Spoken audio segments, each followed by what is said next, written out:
नमस्कार, मैं हूं जयश्री नागदा और आप देख रहे हैं सीबीसी न्यूज राजस्थान। यात्रा के दौरान हजारों लाखों लोगों से राजनीतिक पार्टी और उसके नेता सीधे मिल पाते हैं, उनकी समस्या सीधे सुन और देख पाते हैं। वे ज्यादा आसानी से लोगों से कनेक्ट हो पाते हैं, यानी जुड़ पाते हैं। जो काम यात्रा से किया जा सकता है वो किसी चिट्ठी, पत्र, प्रेस कॉन्फ्रेंस से नहीं किया जा सकता। राजनीतिक यात्रा से लोगों को लगता है कि कोई उन्हें सुनने, समझने, जानने के लिए उनके पास आया है।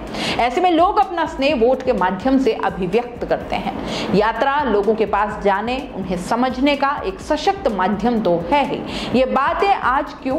क्योंकि भाजपा की परिवर्तन यात्रा के क्या मायने हैं, ये हम समझने की कोशिश कर रहे हैं। उससे ही बड़ा सवाल ये है कि इस बार इस यात्रा की कमान वसुंधरा राजे को नहीं सौंपी गई, जबकि पिछली दो यात्राओं में वसुंधरा के नेतृत्व में ये यात्राएं निकाली और बताने की जरूरत नहीं कि रिकॉर्ड मतों से पार्टी ने अपनी सरकार भी बनाई। अब इस बार वसुंधरा को क्यों इससे दूर रखा गया, ये जरा समझ से परे है। राजस्थान में विधानसभा चुनाव जीतने के लिए भाजपा एक बार फिर राजनीतिक यात्रा निकालेगी। पार्टी 2 सितंबर से प्रदेश के 4 बड़े धार्मिक स्थलों से परिवर्तन यात्रा शुरू करेगी। यह संजोग ही है कि अब तक भाजपा केवल 2 ही बार पूर्ण बहुमत के साथ सत्ता में आई है और दोनों बार ही राजनीतिक यात्रा से ही कामयाबी मिली है। तो क्या इस बार भी यह फॉर्मूला काम करेगा? पिछली 2 यात्रा में चेहरा रही वसुंधरा राजे को इस बार कमान क्यों नहीं सौंपी गई? क्यों इस बार 4 बड़े मंदिरों को चुना गया? चलिए देखते हैं। वर्ष 1990 और 1993 में भाजपा ने प्रदेश में तत्कालीन मुख्यमंत्री भैरव सिंह शेखावत के नेतृत्व में सरकार बनाई, लेकिन तब भाजपा को 200 में से अकेले दम पर 101 सीटों का पूर्ण बहुमत नहीं मिला था। 1998 के चुनावों में भाजपा बुरी तरह से हारी, कुल 36 सीटों पर सिमट गई। कांग्रेस ने वर्ष 1998 में 156 सीटें हासिल की। अगस्त 2002 में शेखावत उपराष्ट्रपति बनकर सक्रिय राजनीति से दूर हो गए। भाजपा के सामने पुनः सत्ता में वापसी करना एक बहुत बड़ी चुनौती थी। भाजपा ने 2002 में तत्कालीन केंद्रीय मंत्री और सांसद वसुंधरा राजे को प्रदेशाध्यक्ष बनाकर राजस्थान भेजा और तब भाजपा ने राज्य के नेतृत्व में जो यात्रा निकाली थी उसका नाम था परिवर्तन यात्रा। लगभग 1 वर्ष तक प्रदेश की सभी 200 सीटों के इलाकों में यात्रा निकाली गई।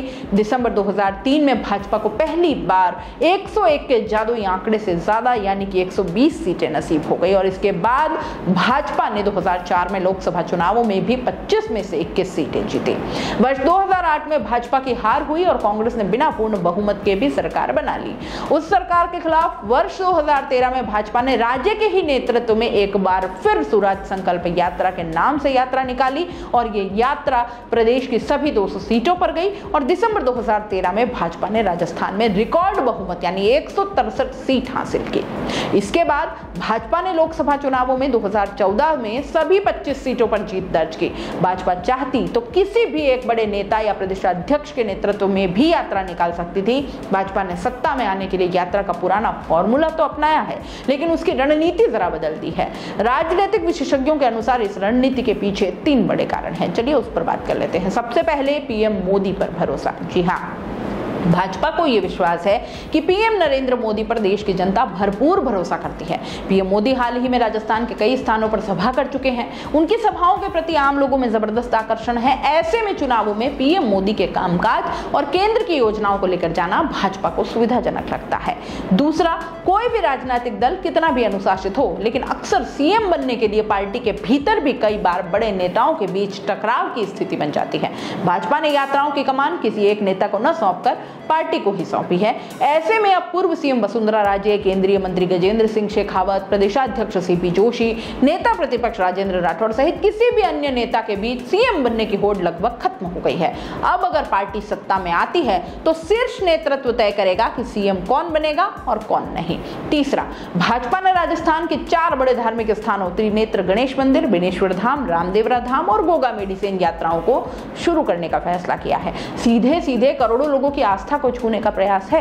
राजस्थान के करोड़ों आदिवासी, किसान, व्यापारी, दलित, सवर्ण आदि वर्ग समुदाय के लोगों को जोड़ने के लिए ये एक कारगर कदम साबित हो सकता है। 2 सितंबर को भाजपा की परिवर्तन यात्रा शुरू होगी और ये सभी 200 सीटों पर निकाली जाएगी। पार्टी आदिवासी, दलित, किसान, युवा और महिला वर्ग के लिए चौपाल लगाएगी। चौपाल में इन वर्गों से जुड़ी कांग्रेस सरकार की योजनाओं की विफलता को बताएंगे। भाजपा नेता आंकड़ों, तथ्यों के माध्यम से पिछले 5 वर्ष में पेपर लीक, भ्रष्टाचार, बलात्कार, हत्या जैसे जैसे मुद्दे उठाएगी।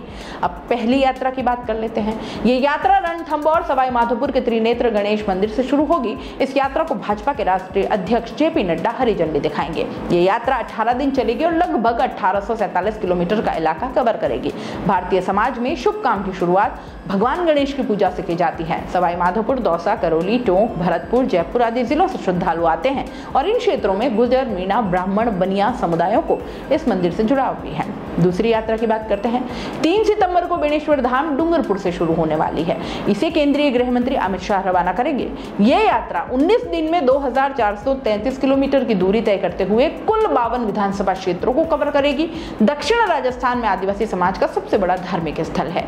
उदयपुर, डूंगरपुर, बांसवाड़ा, प्रतापगढ़, सिरोही आदि जिलों के आदिवासी वोट बैंक पर नजर होगी। तीसरी यात्रा पर आते हैं। 4 सितंबर को रामदेवरा जैसलमेर से शुरू होगी और इसे रक्षा मंत्री राजनाथ सिंह रवाना करेंगे। ये यात्रा सबसे बड़ा इलाका कवर करेगी। ये 18 दिन तक लगभग 2574 किलोमीटर चलेगी। पश्चिमी राजस्थान में रामदेवरा सबसे बड़ा धार्मिक स्थल है। भाजपा यहाँ मेघवाल, जाट, कुमावत, माली जैसे बड़े वोट बैंक को साधने का प्रयास करेगी। और चौथी यात्रा गोगामेडी हनुमानगढ़ से शुरू होगी। इसे केंद्रीय सड़क परिवहन मंत्री नितिन गडकरी रवाना करेंगे। यह 18 दिन तक चलेगी और 50 विधानसभा क्षेत्रों को कवर करेगी। लोक देवता गोगा जी को उत्तरी राजस्थान में भगवान स्वरूप पूजा जाता है। राजपूत, जाट, किसान, पंजाबी, दलित सभी वर्ग के लोग लाखों की संख्या में पहुंचते हैं यहाँ।